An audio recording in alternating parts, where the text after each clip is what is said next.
Hi, I want to show you a salvage item that I found today. Somebody had thrown it out by their trash can, and it's a 16-gallon wet dry vac. And you know, based on previous experience with these, I had a smaller one, or I have a smaller one rather. But I am going to be getting a sandblaster or sandblasting cabinet soon. So I'd like to have an extra wet dry vac to have permanently hooked up to that for you know, filtering out the particulate matter. Well, when I saw this one, I know from having the previous one that they're pretty simple devices. If somebody's throwing it away, it's probably something like you know, the wire's been cut or frayed, or maybe something like the switch is bad. You can see they have a switch up here. Seemed unlikely that a really simple device like this would go bad. Well, long story short here, what I did was I'll show you what I was able to. Underneath the underside of this, there are a couple of screws here. You can see there's the bottom. When you take it apart, you can see there's a screw there. Just 4 screws that hold them in. 2 of them I'm having real trouble getting out because they're rusty and so forth. But I'm confident with some penetrating oil or something, or maybe just putting some vice grips on them, that I'll be able to get them turning and pull them out. But for the purpose of this video, I didn't even need to do that because I was able to pry this up and look underneath, and I'll show you what I did here. If I can hold this down while I pull it up.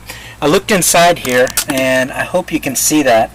There is a tiny wire, that one right there, that is broken away, as you can see from it. And I just had it plugged in, and I used you know, a pair of rubber handled pliers, and when I touched it to the, I guess it's the motor brush, or I don't know what that is, I'm not sure, but anyways, it's fired up immediately. So looks like I'll probably try to solder that on, and if I can't solder that little piece on, I'm probably going to find a replacement somewhere, or at least I can rig it up to get it working. But pretty neat. So basically I was able to get a 16-gallon wet dry vacuum from Ridgid. I don't think they're that expensive.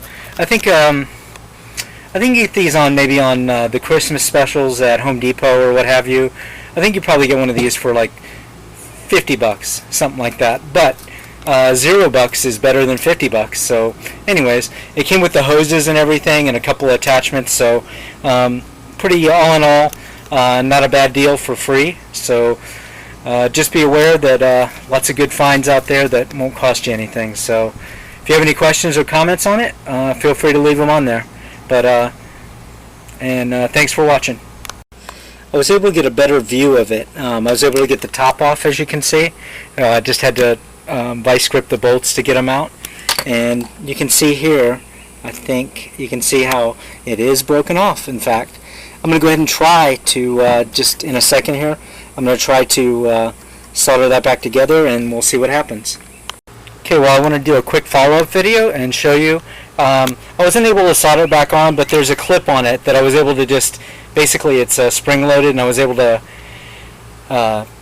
put the wire under there. I mean, it's got a lot of force on it, so I think it'll be okay, and I'll show you the result. It's going to be loud, so be careful with your volume.